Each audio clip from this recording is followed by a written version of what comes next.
সরকারের সমালোচনামূলক গান করায় জনপ্রিয় র্যাপার তোমাস সালেহির মৃত্যুদণ্ডের সাজা দিয়েছিল ইরানের আদালত। এবার সে মৃত্যুদণ্ডের রায় বাতিল করেছে দেশটির সর্বোচ্চ আদালত। সম্প্রতি তথ্য জানিয়েছে সালেহির আইনজীবী আমির রাইশিয়ান।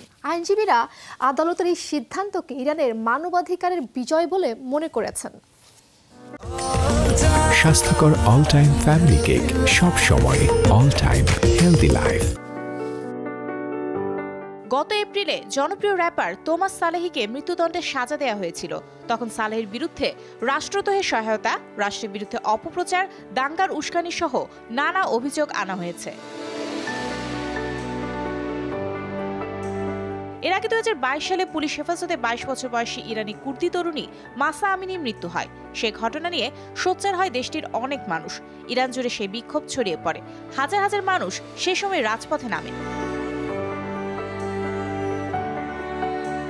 আন্দোলনের সময় 33 বছর বয়সী তোমাস সালেহি ইরানের দুর্নীতি, শাসন ব্যবস্থা, সরকারের নানা রকম সমালোচনা করে গান করেন। এমন ঘটনায় তিনি একাধিকবার গ্রেফতারও হন। বিভিন্ন সময় তাকে হুমকিও দেয়া হয়, কিন্তু তিনি গান দিয়ে সরকারের বিরুদ্ধে প্রতিবাদে সোচ্চার ছিলেন।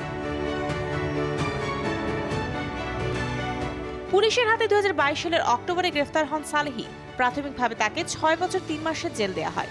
পরে ইরানের সুপ্রিম কোর্ট থেকে তিনি জামিনে বের হন।